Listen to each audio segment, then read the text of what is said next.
Supreme court میں تلاطم جاری ہے اور ابھی تھوڑی دیر قبل خبر آئی کہ سپریم جوڈیشل کونسل نے مستعفی جج جسٹس بظاہر اکبر نقوی کو برطرف کرنے کی سفارش کر دی ہے۔ چیف جسٹس قاضی فائز عیسیٰ کی سربراہی میں سپریم جوڈیشل کونسل نے مستعفی جج کو مس کانڈکٹ کا مرتکب قرار دیتے ہوئے اب سفارش کی ہے کہ انہیں عہدے سے ہٹا دینا چاہیے۔ کونسل نے اپنی یہ رائے منظوری کے لیے صدر مملکت کو بھی بھجوا دی ہے۔ جسٹس مظاہر نقوی کو کرپشن، ناجائز اثاثوں سے متعلق الزامات تھے ان پر، جبکہ ان کی ایک مبینہ آڈیو بھی سامنے آئی تھی۔ جسٹس مظاہر اکبر نقوی نے ہمیشہ ان الزامات کو بے بنیاد قرار دیا اور اپنے خلاف سپریم جوڈیشل کونسل کی کارروائی کو روکنے کے لیے پٹیشن بھی دائر کی، مگر آخرکار 10 جنوری کو انہوں نے استعفیٰ دینے میں عافیت جانی۔ آج سپریم جوڈیشل کونسل کے اعلامیے میں بتایا گیا کہ مظاہر اکبر نقوی کے خلاف 9 شکایات آئیں۔ اطلاعات کے مطابق پچھلے مہینے نگراں وزیر اعلیٰ پنجاب محسن نقوی کی اہلیہ نے بھی بطور گواہ جسٹس مظاہر نقوی کو لاہور کے علاقے میں گلبرگ میں اپنا گھر فروخت کرنے سے متعلق سپریم جوڈیشل کونسل میں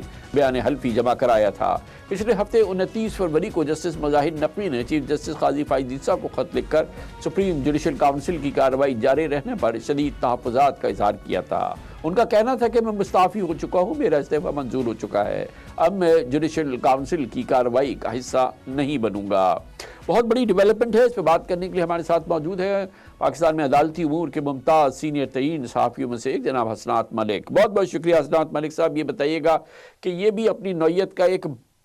بڑا غیر معمولی کیس ہے سپریم کورٹ کی ہماری جتنی بھی ہسٹری ہے، کیونکہ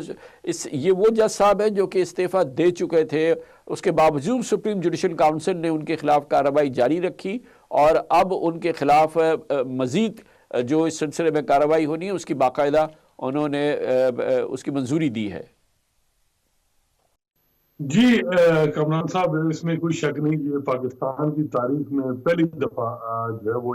کسی جج کو سپریم کورٹ کے جج کو عہدے سے فارغ کیا گیا ہے۔ تو یہ بھی ایک جج جو ہے وہ استعفیٰ دے چکا ہو اور اس کے بعد یہ ڈکلیئر کیا جائے کہ جب سپریم جوڈیشل کونسل کی کارروائی شروع ہو چکی ہو اور کوئی استعفیٰ دیتا ہے تو وہ کارروائی رک نہیں سکتی، ابیٹمنٹ نہیں اس کی ہو سکتی۔ تو مظاہر نقوی صاحب جو ہیں وہ میرا خیال ہے کہ وہ جو صورتحال تھی اس کو وہ صحیح طریقے سے بھانپ نہیں سکے۔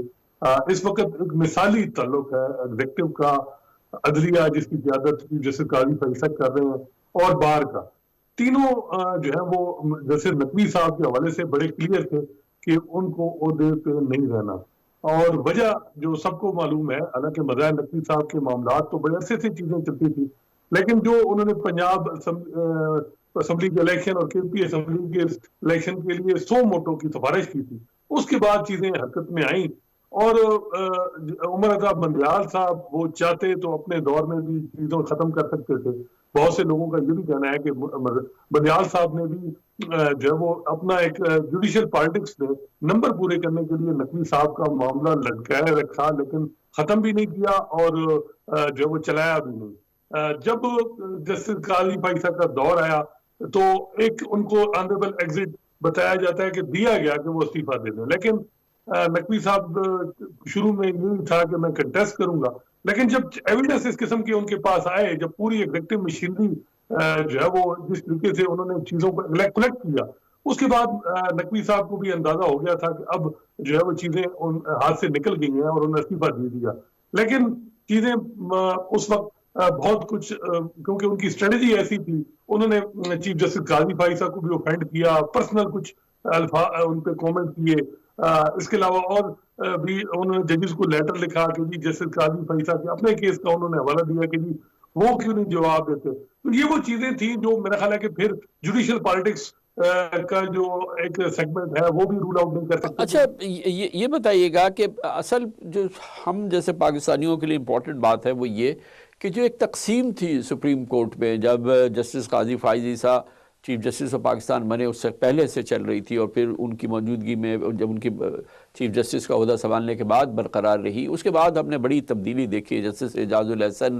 اچانک چھوڑ کے چلے گئے، جسٹس مظاہر اکبر نقوی نے بھی استعفیٰ دے دیا تھا، مگر اس کے باوجود اس کو پرسو کیا سپریم جوڈیشل کونسل نے اور ایک تاریخ رقم کی۔ اب وہ تقسیم کی جو کیفیت ہے وہ ابھی کہاں کھڑی ہے؟ دیکھیں اب تو کامران صاحب جو چیف جسٹس قاضی فائزہ ہے ان کی بڑی گرفت ہے. دوسرا گروپ اگر آپ سمجھے تو ختم نہیں ہے. ایک جیسے منیب اختر ہیں، لیکن ایک بڑی سگنیفیکنٹ ڈیولپمنٹ ہونے جا رہی ہے اگلے 3 دنوں میں کہ جو کمیٹی ہے جو بینچ بناتی ہے اور کیس فکس کرتی ہے اس میں جیسے منیب اختر بھی ایڈ ہو جائیں گے. تو جیسے منیب اختر اور جیسے عائشہ ملک جیسے شاہد وحید، یہ 3 وہ ججز ہیں جن کو ہم بظاہر دیکھتے ہیں تو یہ عمر عطا بندیال صاحب کے قریب تھے اس سائڈ پہ، یا ثاقب نثار صاحب کے، لیکن ان کے اب نمبر بہت کم ہے. جیسے قاضی فائزہ نے بہت سی اپوائنٹمنٹ کی ہیں، بہت سی کرنی ہے.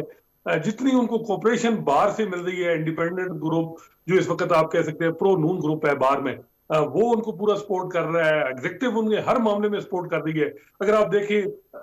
مشرف کا کیس ہو، اس میں انہوں نے بڑا فیصلہ دیا. فیض آباد دھرنا کی ججمنٹ کی امپلیمنٹیشن پہ انہوں نے کمیشن بنایا، حکومت نے ان کو پورا کوپریٹ کیا، مقتدر حلقوں نے کسی قسم کی آبجیکشن نہیں کیا. بھٹو ریفرنس اگر آپ دیکھیں تو وہ بڑا یعنی آپ دیکھیں جیسے قاضی فائزہ ایک معاملے میں اگر آپ دیکھیں پی ٹی آئی کے حوالے سے جو بھی تفاضات ہیں ایگزیکٹو کے، اس میں تو وہ ان کے ساتھ ہیں، لیکن اور بہت سی چیزوں میں وہ اپنے جو ان کے گول ہیں، جو چیزیں وہ کرنا چاہ رہے ہیں وہ کر رہے ہیں، اور ان کو کسی قسم کی ہرڈل نہیں ہے ایگزیکٹو سے. نظریاتی کی تقسیم کی اگر ہم بات کریں جو کہ اب سے چند ماہ پہلے تک تھی، یعنی کہ جسٹس جب عمر عطا بندیال چیف جسٹس تھے تو اس وقت جو نظریاتی تقسیم ہم دیکھتے تھے، ایک جانب جو ان کی والی سوچ کے یا جس میں سیاسی سوچ والے جو ججز تھے وہ سارے ان کے ساتھ بہت سالڈلی ان کے ساتھ کھڑے ہوتے تھے، دوسرے ججز دوسری جانب ہوتے تھے. میں یہ جاننا چاہ رہا ہوں کہ اب جو جسٹس قاضی فائز عیسیٰ کی سوچ ہم دیکھ رہے ہیں، آپ نے کہا ایگزیکٹو کے قریب ہیں یا پی ٹی آئی کے معاملات کے حوالے سے، تو جو ان کے ہم خیال ججز ہوا کرتے تھے یا اس سائٹ کے جو ججز تھے، جسٹس منصور علی شاہ، جسٹس اطہر من اللہ، کیا وہ بھی بالکل اسی سوچ کے حامی ہیں جو جسٹس قاضی فائز عیسیٰ کی ہے؟ میرا نہیں خیال کامران صاحب وہ اپنی اوپینین ایکسپریس کرتے ہیں. اطلاعات یہی ہیں کہ بڑی وہاں ڈیبیٹ ہوتی ہے ججز کے درمیان، اور جو کچھ صحافیوں کے حوالے سے جے آئی ٹی نوٹس کیے گئے اس میں بھی کچھ ججز کے کنسرن ہیں کہ یہ ہمارا کندھا کیوں استعمال کیا جا رہا ہے. اور بھی کئی معاملات ہیں جس میں ججز کے کچھ کنسرن ہیں، اور یہ چیزیں ابھی اب آپ کو ہفتہ 2 بعد چیزیں اور مزید کلیئر ہوں گی. یہ وہاں ایک جو چیز ہم دیکھتے ہیں کہ جو جسٹس قاضی فائزہ کے ساتھ اس وقت ججز تھے، چاہے جیسے اطہر من اللہ، چاہے جیسے منصور علی شاہ، وہ ایک پرنسپل تھا. لیکن یہ ہم نے دیکھا کہ جب سائفر میں بیل عمران خان کو جیسے منصور علی شاہ، جیسے اطہر من اللہ نے دی، لیول پلینگ فیلڈ کا آرڈر جو ہے انہی ججز نے دیا. وہ ان کی سوچ یہ ہے کہ ہمیں جو ہے وہ اس طرح کی کوئی پرسپشن نہیں دینی چاہیے کہ ہم کسی سیاسی جماعت کے سخت مخالف ہیں یا سپورٹ میں ہیں. جو کچھ ثاقب نثار کا ہسٹری میں جج کیا جاتا ہے ہم نے اس سے ڈیفرنٹ چلنا ہے. اور یہ چیز وہ بار بار جو ہے وہ اطلاعات یہی ہیں کہ وہ انفارملی بھی یہی وہ آپس میں ڈسکس کرتے ہیں، اور وہ یہی جیسے قاضی فائزہ کو بھی ایڈوائز ہوتی ہے. لیکن دیکھیں جو ایک چیز بڑی واضح ہے کہ پی ٹی آئی کے حوالے سے، چاہے وہ انٹرا پارٹی الیکشن ہو، اب اس کے بعد ریزرو سیٹ کا معاملہ ہو، یہ الٹیمیٹ چیزیں اب سپریم کورٹ میں آنی ہیں. ایک جو بڑا اب دیکھنا ہے کہ جیسے منیب اختر اس کمیٹی کا حصہ ہیں، بینچ جو ہے بڑے میٹر کرتے ہیں کہ بینچ کس قسم کا ہوگا، کمپوزیشن. تو اب جب یہ اس طرح کی چیزیں آئیں گی سپریم کورٹ میں، کیونکہ پشاور ہائی کورٹ کا فیصلہ جو بھی آئے گا ریزرو سیٹ کے حوالے سے وہ الٹیمیٹ سپریم کورٹ میں آئے گا، اور سپریم کورٹ نے ہی ڈیسائیڈ کرنا ہے. تو دیکھنا ہے کہ پھر کیا معاملات چلتے ہیں. فی الحال تو جو ایگزیکٹو ہے وہ بہت ہی سیٹسفائیڈ ہے سپریم کورٹ جس کے ہیڈ جو ہے وہ چیف جسٹس قاضی فائزہ ہے. جی ہاں، بہت ہی ہم آہنگی ہے، بہت اچھی بات ہے ایگزیکٹو کی اور چیف جسٹس آف پاکستان کی. Commercial break